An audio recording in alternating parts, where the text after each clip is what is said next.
Hey, gorgeous. Welcome to Season 2 of the Hormone P.U.Z.Z.L.E Podcast. I'm your host, Coach Kayla Smith, CEO of the Hormone P.U.Z.L.E Society, a women's health hub for fertility, hormones, and the business of coaching, creator of the Hormone P.U.Z.L.E method, an infertility warrior, two-time boy mom, and women's health expert. This podcast is for women struggling with infertility, painful periods, terrible PMS, or really just any symptom of hormone imbalance that they are ready to eliminate for good. Tune in weekly as we interview amazing experts in the fields of women's health, breaking down those hormone walls, nerding out on nutrition, and having way too much fun. Whether you're beginning your journey or you've been struggling for years, we're going to finally help you put those pieces of your hormone puzzle back together so that you can get pregnant and eliminate those pesky symptoms for good. Are you ready? This season is packed with even more expert guests sharing groundbreaking knowledge, giving you that jolt of energy that you so desperately need, sending you lots of virtual hugs, and inspiring you to take your fertility into your own hands and make that baby. Thank you so much for tuning in. Now let's get started on your road to transformation. On today's show, we talk to Clare Goodwin. She is a registered nutritionist who holds an honors degree in exercise science. She specializes in PCOS or Polycystic Ovarian Syndrome and helping women to understand what lifestyle changes are going to have the biggest impact on their long-term health and chronic disease risk. Clare developed insulin resistance and PCOS while competing internationally in athletics and lately triathlons. Clare is passionate about improving the health of women with PCOS. Let's welcome Clare to our show. Today's show is sponsored by Tempdrop. Identify your fertility window in real time with Tempdrop. Hey, Clare, welcome to the show. Thank you for being here. Thank you very much for having me. It's so nice to get to chat with you. Yes, for sure. So tell me a little bit more about your story, your story and how you started working in women's health. So I first started I went straight out of high school into college, university, it's called here in New Zealand, to study my degree in nutrition and also in exercise science as well, because I was competing for New Zealand at the time in track and field and then latterly triathlon. So sport was a big part of my life, and I thought that might be what I wanted to work in, was sort of more the sports nutrition side. But as I went through my degree, some of the things that I was being taught started not to add up for me and my experience. I was taught, during our university degree in nutrition, I was taught that really when it came to things like weight, calories were the only thing that mattered. But I wasn't experiencing that with my own body. I was training up to 21 hours a week, most weeks, especially when I was doing more triathlon. We would train twice a day. And I was eating a really strict diet, following all of the normal sports nutrition guidelines. And yet I was still gaining weight, but it was really concentrated around my middle. And other things would happen, like I was missing my period for 3 years. And everything I was learning was saying that people only, lost their period due to athletics when their body weight got really low. And I was like, wow, this really isn't stacking up for me. I was still getting acne well into my, later 20s. And so it was sort of all of those in combination. Finally, I had a doctor, actually well after I'd finished and I was working in my first graduate job, who finally put those puzzle pieces together for me. And was like, hey, I think you have PCOS. Well, she didn't really say that to me. She just did the test and then got me back into the clinic and said, hey, you've got PCOS. And I was like, what is this thing, PCOS? It sounds really, almost precancerous, right? Like I've got these cystic tumors that are growing on my ovaries and causing all of this, all of these issues.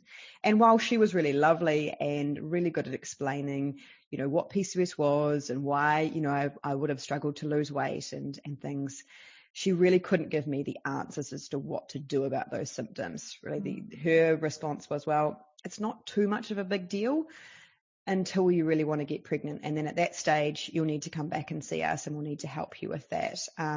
You will struggle, but hopefully we'll be able to help you there. And while that was a big issue in itself, in terms of that wasn't what I was thinking about then, but it certainly was what I wanted in my future. It was more what she said that, well, it's not too big of a deal at the moment. And I was like, but it is to me, all of these symptoms, are really, are bothering me. And while you might not think that they're a big deal in a medical context because they're not life-threatening, they certainly do reduce my quality of life. And probably the really big moment was when she also said to me, you've not just got PCOS, you've also got this thing called insulin resistance. And I was like, what? I know what this is. I'm a registered nutritionist. I know what insulin resistance is. This is pre-diabetes. I was like, what? How did I get here? I trained 20 hours a week. I ate very, very follow the guidelines perfectly. I'm the healthiest person I know. How am I on the road to type 2 diabetes? And that was when I started, really what led me into looking further into PCOS and studying more of a functional medicine approach to PCOS, and how we can really, if we can treat the root cause, we have a much better outcome in a lot of these symptoms that, that maybe a lot of the drugs and surgery for PCOS, which there are a few of, that they really don't fix, and how we can actually, address a lot of those symptoms by just adjusting our lifestyle a little bit. And it doesn't mean that I'm saying that people with PCOS are not healthy. I mean, you hear from my story that I was leading a quote unquote very healthy lifestyle, but it's just that some of those things were not right for me and my body at that time. Gotcha.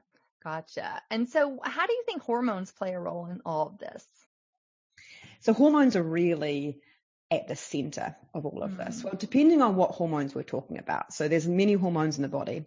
So in PCOS, there's two parts of the hormonal equation. One is your sex hormones, like your testosterone and your estrogen and progesterone.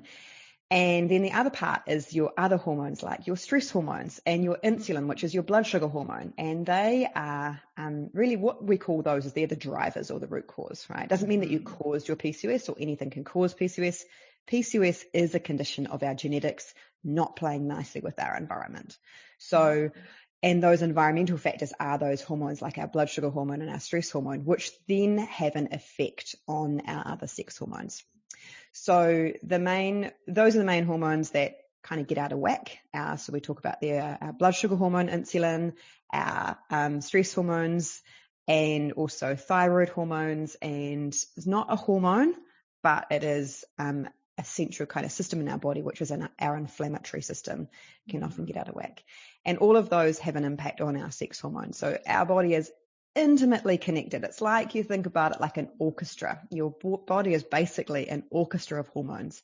And if you've ever gone to an orchestra, especially probably a school orchestra, and heard, the trumpet player who wasn't supposed to come in at that time, and he starts blaring away in the background, and the conductor's like, shh, pipe down, not time yet, right? Like you can see the effect that has on the whole song, right? It's just, it completely disrupts everything. And also other players are like, whoa, what, turning around, looking at what old trumpet guy over there is doing. Meanwhile, violin stopped, and then, you pretty much, collapsed in the middle of the song. So that's similar to what can happen in our, with our sex hormones, which are really like an orchestra of, that they're perfectly timed to allow for, for ovulation. And then what results from ovulation is periods if we're not pregnant. So that's, do we want to go more into that? We can. Yeah, for sure. Yeah. Okay. Let's talk a little deeper. Cause a lot of people listening to the show are struggling with, PCOS and all different hormonal imbalance issues. So I think educating on that is really important. Cool. So the first thing that happens with PCOS for many women is that they get irregular cycles, right? And what that could mean is generally it's really long cycles. So it might be 40, 50, 60, 90, or like me, missing period for like 3 years. And so what's happening there is that your body is always trying to ovulate. Ovulation is the releasing of an egg, and that is the central part of your song, right? That's like think about that like the chorus of your song. And your body is always trying to do that. But it's when these hormones are slightly out of whack, the song slightly, maybe it's not like trumpet go, but maybe this time just the violin is a slightly off time, means that our body is not able to ovulate. And this is really what, as I said before, those that hormone imbalance can cause. And in PCOS, typically what happens is if you bring up on your phone now, go into Google and bring up the menstrual cycle, you might remember this from like biology class at school or science class. You can see there's lots of graphs there. So it's a big graph and it's got lots of lines. So first, what should happen in your menstrual cycle is that your estrogen starts to rise and your follicle stimulating hormone. So follicle stimulating hormone, follicles are just baby eggs, right? So that's just what it's saying is that that's there to grow the egg. And it's increasing there so that you're going to grow the egg that's then going to be released when you ovulate.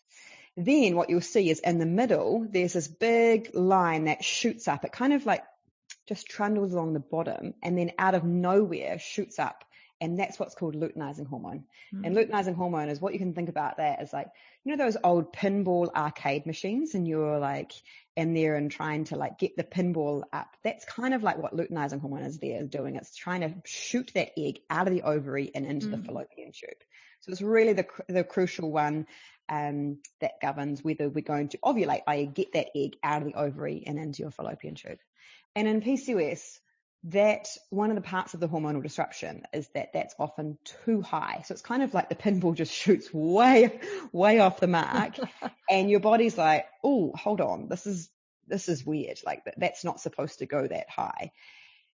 And it's like, I can't ovulate if it's that high. It has to be, only within this range, and that one's gone too high. So we've really got to, in many cases, bring that luteinizing hormone down. And again, that goes back to what I was saying before about those main hormones, which are actually the root cause, like our blood sugar hormone, insulin, our stress hormones.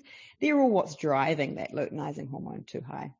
And then once you have ovulated, what's supposed to happen then is you'll see the next line is progesterone.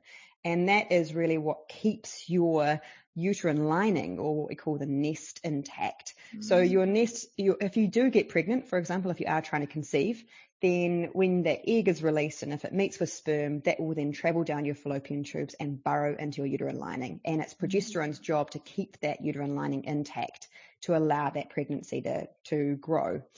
If you don't have enough progesterone, what can happen is that uterine lining, which is what you get when you get a period, what that is your uterine lining has disintegrated. And so in PCOS, often what happens is that uterine lining, the progesterone isn't high enough, and so the uterine lining disintegrates too quickly, and you either get, maybe that second half of your cycle is too short, which can manifest in so many different things, right? And if someone trying to conceive, that could manifest in them not being able to conceive.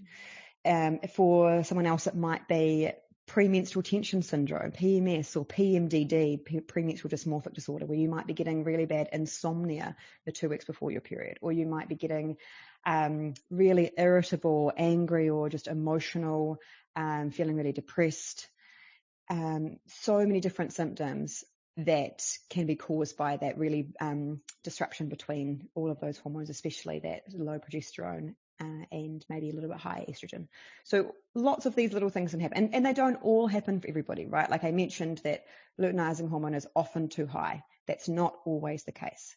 And this is the big thing about PCOS, is that because it does not manifest the same way in every single person, right? And this is what a syndrome is. PCOS is a Polycystic Ovarian Syndrome, and a syndrome isn't a disease. A disease progresses in the same way in every person, and in most people, and there's known kind of treatments to treat that disease. Whereas a syndrome is really just a collection of symptoms that the medical community give a name to, so we can understand it better, and we can give it a name and say, well, you've got this, and therefore we know that, well, most people with this have this. So really what it comes down to is getting someone who knows what they're looking for to run some tests and look at your symptoms and figure out what the likely problem is, and then put a correct treatment plan in place to balance those hormones. So, in your analogy, really, what are those puzzle pieces, and how we're going to actually work on those individual puzzle pieces for you, not just for any old person with PCOS, but actually for you. Gotcha. And I've never heard it explained exactly like that. That was so in depth, and I love it. I know my audience is going to love that. So thank you for that. And talk to us. And one side note I wanted to mention too is, and you might have heard this, but I heard they were changing the name and they were not going to call it PCOS anymore because it didn't really explain what it was. Have you heard that? They were changing it to like metabolic syndrome. Yeah, they haven't decided they're going to change it. It's been at the last, I think, as far as I can remember, 3 endocrine society conferences, they have bashed around this idea of changing it. I think it would be, it definitely would reflect a lot more about what's going on if they did change the name, because the name Polycystic Ovarian Syndrome puts a lot of focus on the cysts, which are not actually cysts. So that's probably a big misdemeanor. And for people like me, when you first get diagnosed, I seriously thought I had these kind of pre-cancerous cysts on my ovaries, and that they were kind of causing all the issue, right? Like that's what the name generated for me. And when you really understand PCOS and look into it, you realize that all those cysts are baby eggs or follicles. You know how I was saying when, luteinizing hormone's job is to really shoot that egg out of the fallopian tube and get that going. Well, if it isn't able to do that, if it is too high, then that egg that was growing there is just going to be discarded. It's kind of like on the production line. If, you imagine you were like grading fruit or something like that on a production line. If something's got a little blemish, or, you discard that because it can't go to the supermarket to be sold because it's not absolutely perfect. And that's kind of what your body will do. It just discards it on the production line and then moves on to the next egg to start growing that. And those discarded eggs is what stays, sort of what I think about. This is not perfectly correct, but just think about it as an easy way to think about it is that they become kind of stuck on the ovary, and that's really what appears as cysts. And so, as you can tell from that, they aren't really causing the issue. They're a bit of a collateral damage in this whole hormonal, mistimed orchestra. And so if we instead put the focus back onto the lifestyle components that are just not interacting well with your genetics, then we get to a name that's more like, as you said, metabolic reproductive hormonal syndrome or something like that, which much better accounts for the fact that a lot of your other hormones, like your blood sugar hormone insulin and your stress hormones and your thyroid hormones, play the most important role, and they are really what's driving the other sex hormones to be out of balance. Gotcha. So talk to us a little. I know there's different types of PCOS. Can you go into that a little bit and kind of how you would know that you had a certain type? So when we talk about types, all we're trying to do there is really help you understand what I was saying before, that we are not all one and the same. We've really got to, and so the kind of types or root cause really just tries to distill down for you what's likely kind of exacerbating your PCOS. Because remember, we don't cause our PCOS. It's very much a genetic condition that's exacerbated by our environment. Gotcha. And so we've really got to understand, well, what's exacerbating that for you? And so if we know that, for example, you have high insulin, your blood sugar hormone, and that's really what's causing an increase in this hormonal imbalance in your body or exacerbating that, then that can, we can categorize you and say, well, that's a better way than just saying, well, you are all people with PCOS. Instead, we say, right, well, you're insulin resistant and you have PCOS, which gives us a much better path to go down. So that's why I kind of categorize it into insulin resistance, insulin and stress hormones, because they work together. So we know that 80% of people with PCOS have some insulin resistance. And even that includes even 75% of lean PCOS. So you might not have any weight gain, like, you might not have had the same symptom as me, which was weight gain around the abdominal. You may have never experienced anything like that and still be insulin resistant. And I think that's a really important thing to understand. A lot of doctors will not recognize that someone could be insulin resistant unless they are overweight. right? So 80%, so then there's 20% that aren't insulin resistant. So we go, well, what's driving that? We also know that 50% of people with PCOS have high stress hormones. So that's why you can say, well, a big portion of that 80% with high insulin also have high stress hormones. And really what we're trying to do here is just distill down and say, well, what are going to be the most important changes that you can make to those hormones to help to repair your out of whack orchestra and get that back working together. Gotcha. So that's really the types are, as I said, insulin resistance is the main, insulin and adrenal, maybe chronic inflammation is a small part as well. Someone might not have any insulin resistance or high stress hormones, but they might have chronic inflammation. And another kind of type is a thyroid hormone, which actually should be excluded before they are diagnosed with PCOS, but very rarely does. So that can play a big role too. Gotcha. I love all of that. Such great information. And so now we're going to take a break to hear a word from our sponsors. But when we come back, I want to dive into practical tips. So we've heard kind of the different forms that PCOS take, but now let's figure out, okay, how do we get pregnant with PCOS? What are some practical tips? And I want to talk about your book, Getting Pregnant with PCOS. So we're going to do all that when we come back. Hey y'all, it's Coach Kayla here. I hope you are loving this episode as much as I am. We will be back in just a minute, but first, a word from our sponsors. I am super excited to introduce you to today's sponsor, Tempdrop. Tempdrop gives you everything you need to effortlessly track your fertility. Wear the Tempdrop sensor while you sleep for accurate basal body temperature reading without the stress of early morning wake up. Tempdrop's accompanying app enables you to chart an array of symptoms alongside your BBT, including cervical mucus and OPKs. Combine these fertility signs all in one place to identify your fertile window and to confirm ovulation. Whether you're trying to conceive, are avoiding pregnancy, or want to chart your health for other reasons, Tempdrop makes fertility awareness accessible to all women, even if you don't have a regular cycle or sleeping pattern. Visit www.tempdrop.com/puzzle for 15% off your order. Welcome back, Claire. Thank you so much for being here again. That's great. Thank you. Yeah. So let's talk practical tips. What are some ways that we can manage our PCOS? And if we're trying to get pregnant, get pregnant. Yeah. So I guess comes back to what we were just talking about before we went on the break, which was around understanding for you what's sort of driving that. So is it insulin? Is it stress hormones? Is it thyroid, inflammation? And then, you can put together have someone to help you understand what are going to have the biggest impact for you on those root causes. Otherwise, I think you can end up jumping from diet to cutting out heaps and heaps of food groups, which possibly it's only going to make your life more difficult and likely may not have any impact at all.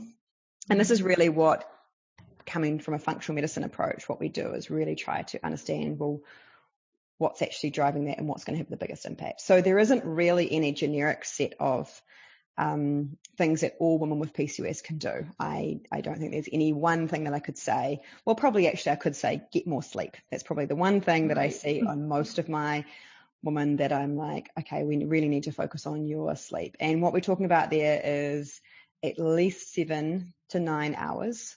So, and many people, 7 will not be enough. So we want you waking up feeling refreshed, not waking up feeling like super bleary-eyed.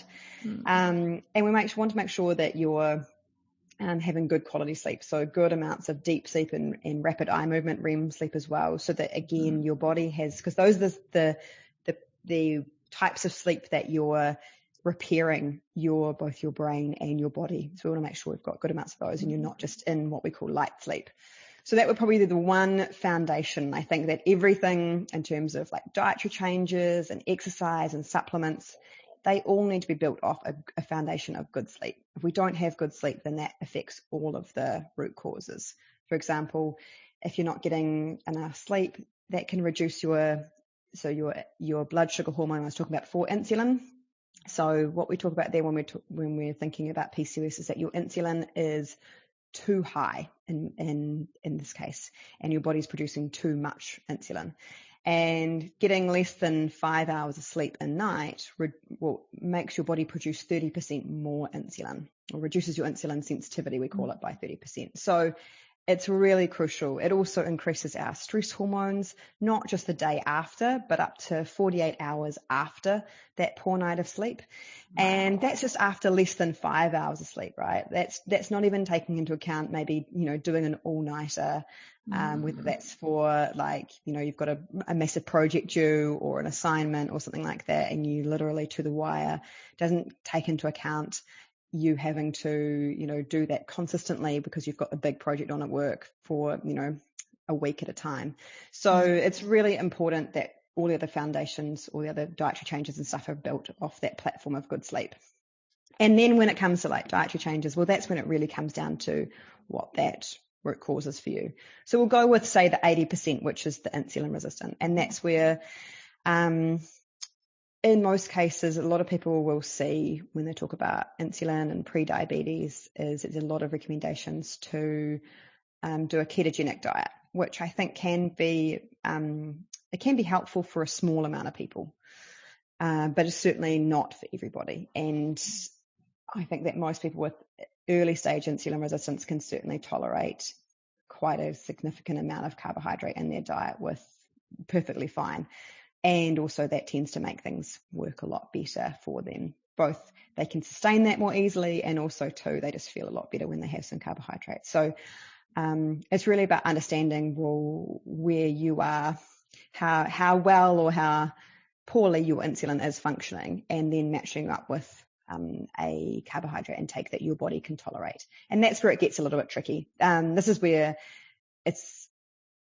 I really don't want to make it sound complicated, but it actually is. It actually is relatively complicated. I think that public health has done a massive disservice to people, especially people with PCOS, by trying to make nutrition really easy and just say, look, you just need to eat well, which means, you have your 5 servings of carbohydrates and you have your 5 fruit and veg, and at least, if not more, and you have these amounts of servings of protein and this amount of fat.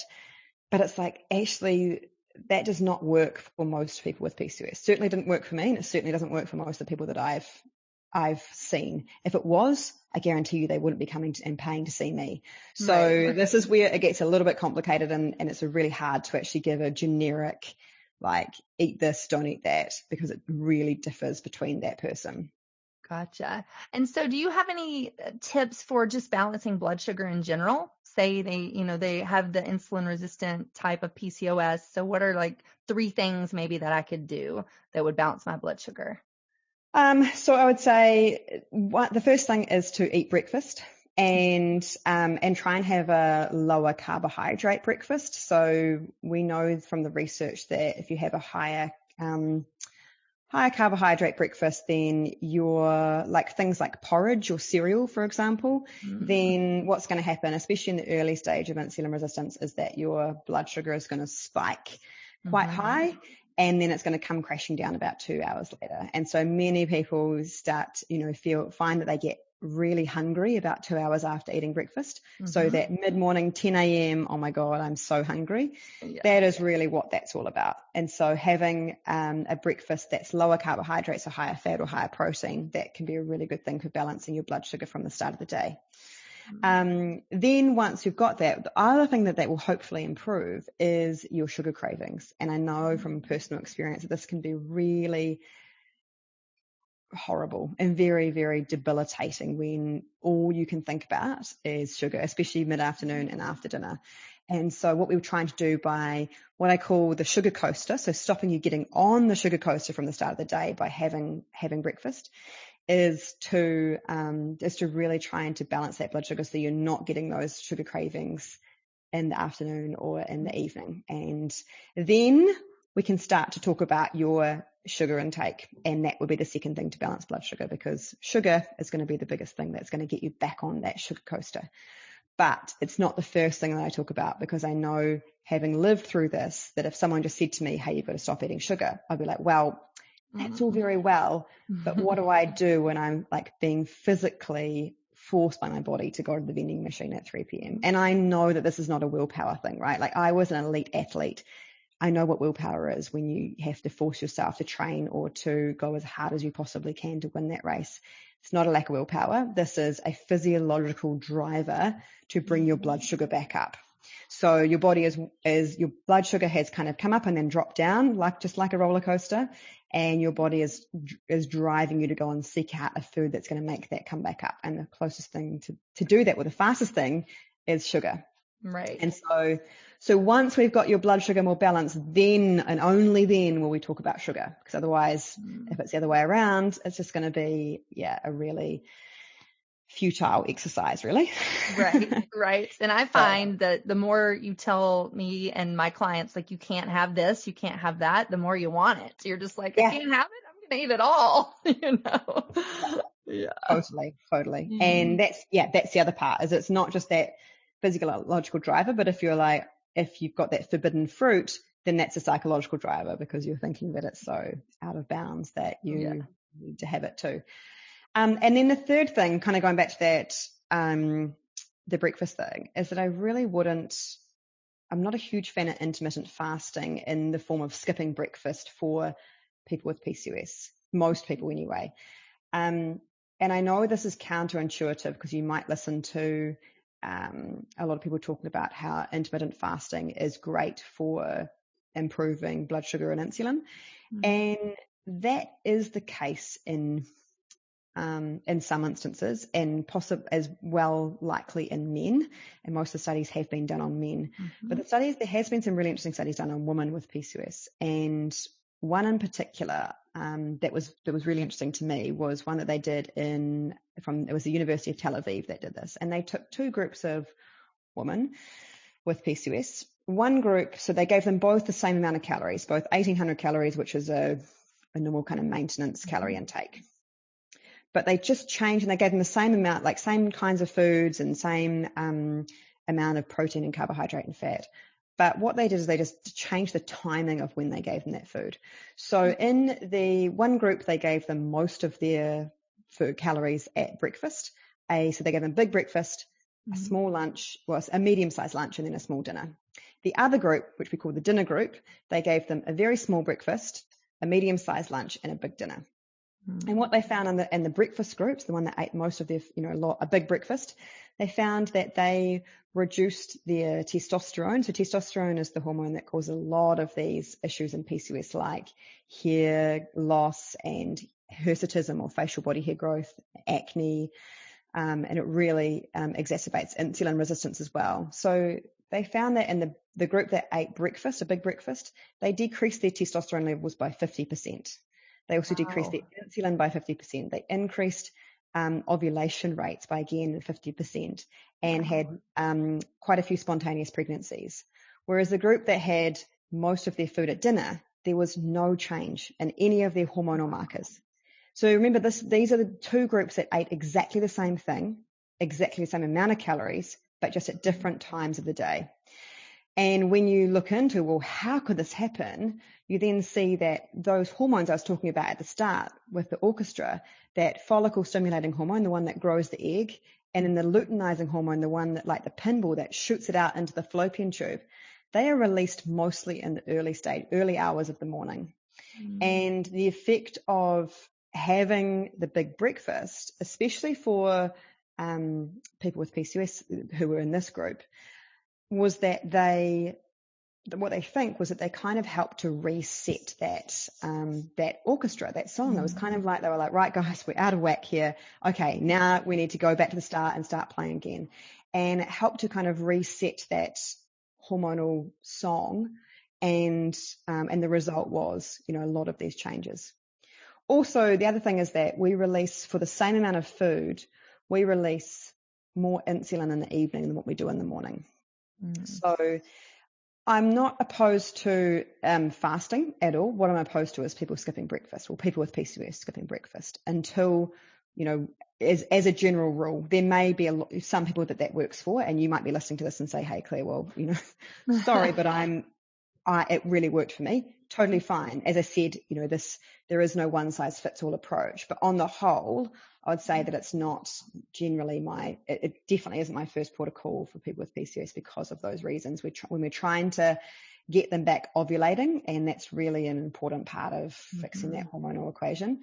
And also we're trying to bring insulin down and bring testosterone down, especially for those that are suffering from hair loss and hirsutism and acne. And that's why it's like such a big, important part for me to at least start with the breakfast thing and see if we can drive some results from that. If not, then we might modify from there. Gotcha.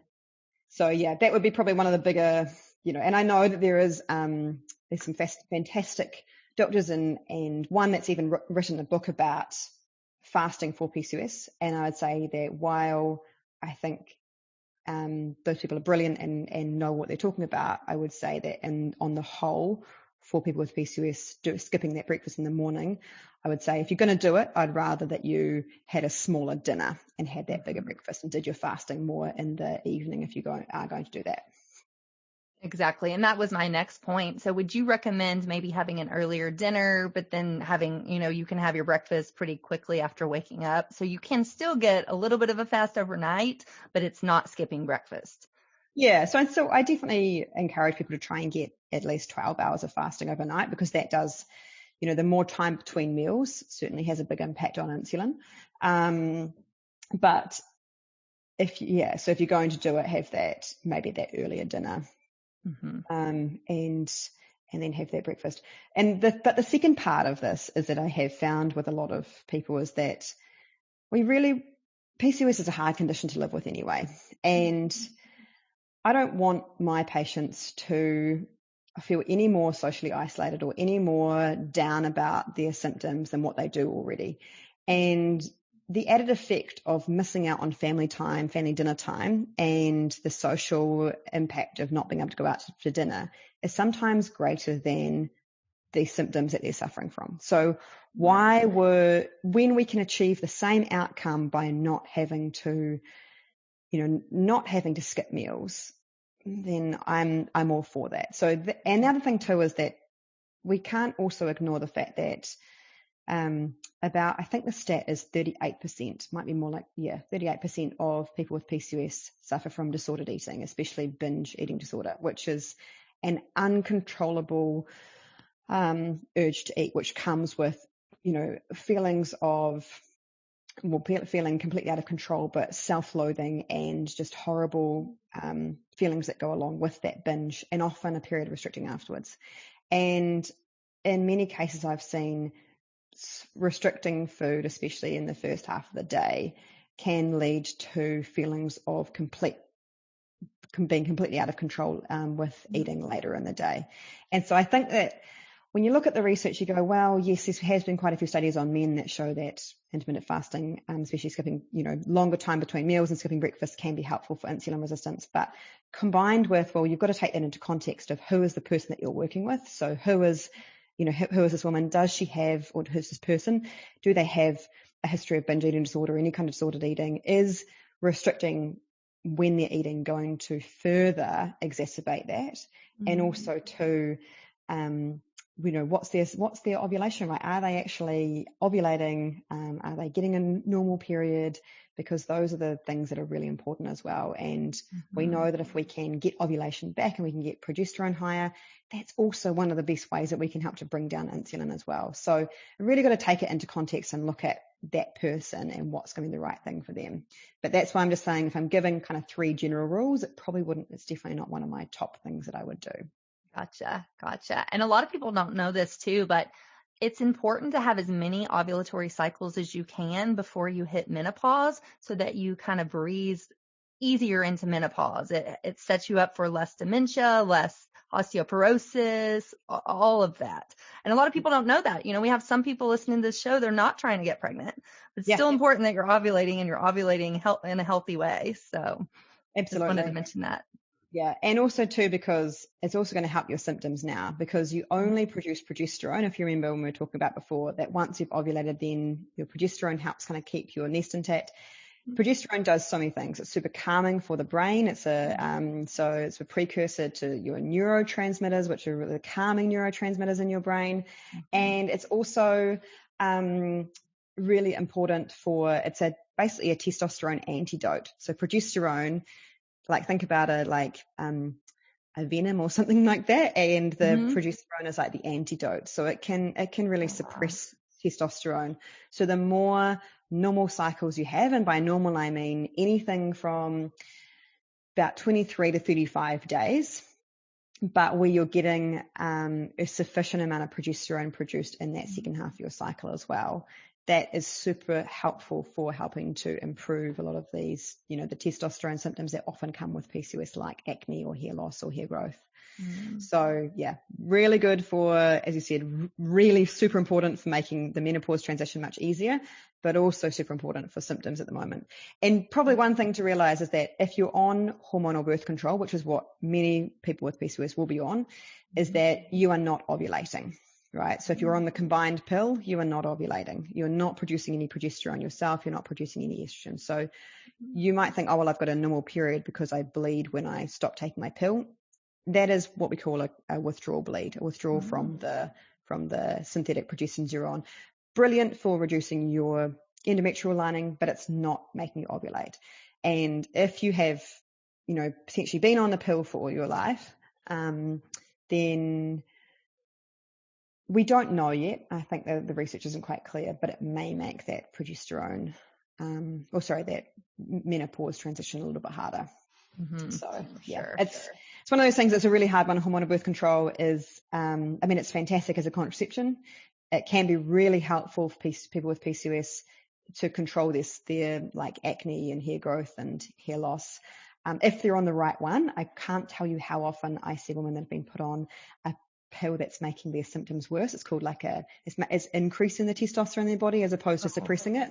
Wow. So just make sure that you're on a good one. Some of the common really helpful ones in PCOS is Diane 35, Yasmin, and Yaz. So they're really common and can be helpful for many women. So just maybe check the one that you're on with your doctor and say, hey, is this pill actually helping suppress my testosterone, or is that making it worse? And that will force them to look into what they have given you and if it's the right one for you. So that is it is a bit of a way up when it comes to PCOS. Gotcha. And so talk to us a little more about your book, Getting Pregnant with PCOS. So tell us about kind of the thought behind writing that and what we can find by reading it. Yeah. So the reason I wrote that was because there are some fabulous books out there about PCOS. But a lot of them are just about all of the symptoms, where I found that many of the women that I were working with were trying to conceive, and there wasn't one that went into really a lot of depth about that part of PCOS, which affects more than 75% of people with PCOS fertility challenges. So, and I really wanted to explain the other things that you were just talking about before, about why it's important to ovulate, not just for fertility, but for also for your health and one of the things like our bone health that we don't really get told about, how important it is to ovulate and why that's important there. So, and really looking at all of the different things, not just from a nutrition and exercise science and natural fertility education background, which is where I specialize in, but also what are the medical treatments that are available? What does the research show are the most effective for PCOS and what are the least effective? I was seeing, even though the evidence was really clear that the drug letrozole was more effective for people with PCOS, I was still seeing clients being prescribed Clomid all the time. And so I wanted them to see the research and understand why, there was actually a more effective drug and to question. So really it's about giving women with PCOS who are trying to conceive the tools to actually take a lot of this back into their own hands, realize that fertility treatment are not the only options. There is many studies and many case studies of where women get pregnant on their own, and that PCOS does not make you infertile. It's just, as I was talking about before, that orchestra has just got a little bit out of time. But just like with any orchestra or team sport, is that, they might be mistiming plays and stuff, but with the right coaching and the right practice, they can get back to working perfectly in sync with each other. And that is the case with PCOS. You are not infertile. You are not missing any sexual organs. Those cysts on your ovaries are not causing you, they're not precancerous and causing issues there. It is just a hormonal imbalance which can be fixed, whether that be through medication or whether that be through lifestyle modification, or a combination of both, which is what in most cases is really helpful. And the second reason I wanted to write it was because I saw that the way that fertility treatment is done, whatever country you're in, whether that be in the US or New Zealand or UK or Australia, is that the focus is on achieving a pregnancy, a positive pregnancy test, right?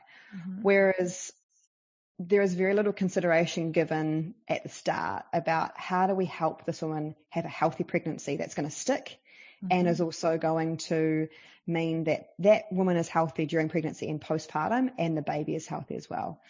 And there was, even though we know that 80% of people with PCOS have some insulin resistance, there was no consideration, being given to them at the start of that fertility journey about, hey, maybe let's also work on getting your insulin down while you're trying to conceive so that you have less risk of developing gestational diabetes, and that's really what my book is about, is it doesn't really matter what way you go down, whether that be, medical or whether you want to achieve a natural pregnancy or try that, is that really we've got to address the root cause at the same time, because otherwise the risk of pregnancy complications are super high in PCOS, and we want to make sure that you have the healthiest possible pregnancy so that you can be feeling good postpartum in that fourth trimester, and the baby is going to be, grow up to be a healthy adult themselves as well. I love that. It sounds like such an amazing resource for the PCOS community and for the infertility community at large. So I love that you wrote that. And I love what you said too about just being your own advocate and this is like a manual that you can take to your doctor or healthcare provider and be like, okay, well, this is, I have PCOS, but this is my journey to baby. And so I think that's such a great resource. So thank you for writing that. I love it. Thank you. Yeah, thank you so much. It's been, it's been brilliant to be able to get that into the hands of so many women that need that, and also get all of the great feedback from them about how much it's helped them. And it's amazing. Like, I just get these DMs weekly, which is like, oh my God, I got because we released the book back in November, and they're like, got your book when it came out in November, and just want to let you know that I'm pregnant. And it's it's so nice. It's such a great feel good thing. I never, it never gets old. And I think that's, like, if you're working with a health practitioner and you have some success, whatever that is, it doesn't need to be getting pregnant, but maybe it's just, hey, my sugar cravings have decreased. Just that from a health provider perspective, that never gets old to hear that you've seen some success. So I agree. I love I have people in my DMs all the time. Like, I heard your show and now we're pregnant. We've been trying for 3 years, and it's just, oh my goodness. That's amazing. Can't put it into words. It's just, it's amazing. Yeah, it is amazing. So yeah, I love it. So tell us where we can find you. Where can we get your book? What's your website, your social links, all of that? So website is thepcosnutritionist.com. And so all of my social media is the same name. So the podcast is the PCOS Nutritionist Podcast. The Instagram is just at the PCOS Nutritionist, one word, no spaces, no dots or nothing.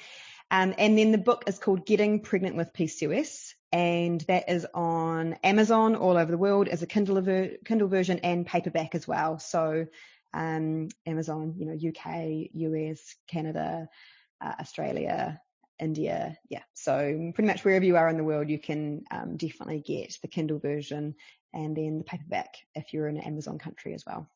I love that. And we'll link all of that in the show notes. So definitely check out Clare's book. Check out her social media is wonderful. So check that out. And thank you so much for being here. Any final thoughts before we close? No, I just want to say that for those of you that are trying to conceive, just remember that your body is not broken, right? You are completely perfect. It's just a matter of getting that orchestra back in sync. And that just can take a little bit of tweaking. You just got to have that right conductor or the right coach to help you work out what are those things that need to be tweaked. And sometimes it can be the smallest things. Like, I cannot tell you how many women I've had where, we just tweak their breakfast a little bit and suddenly within 2 months they're back ovulating. And those are the things that with tweaking and with practice, is that those hormones can learn to work together in the orchestra in the way that they're supposed to. Mm-hmm. You're not missing anything. You're not broken. It's just a matter of getting that working back together. And so it is very possible and very achievable for most people. And those that need it, there are also some fabulous medical interventions out there as well that can be used in conjunction with, addressing that root cause. So not all is lost. You may have been told by your doctor when you were first diagnosed that you will struggle to conceive. That is not the case for many women with PCOS. And this is a very, very final thing. Research shows that people with PCOS have as many children as those without PCOS, right? And at least one of them, in most cases, is a natural pregnancy. So it is, you are not infertile. It's just what we call a condition of subfertility, where that orchestra just isn't working correctly together at the moment. I love that. All such amazing points. And I always say, sometimes it is as simple as just a small tweak here and there that will make all the difference in the world. So I love all those tips you gave. So thank you for sharing that. Thank you so much for having me. It's been so nice speaking to you. Yes, you too. Thank you for being on the show. And thank you to everybody who's listening. This was the Hormone P.U.Z.Z.L Podcast. And until next time, bye for now. Today's show is sponsored by Tempdrop. Tempdrop. Know your cycle, understand your body. Hey, hang on just 1 second before you go. I want to make sure that you are aware of all of the amazing free resources that I have for you on my website at CoachKayla.com.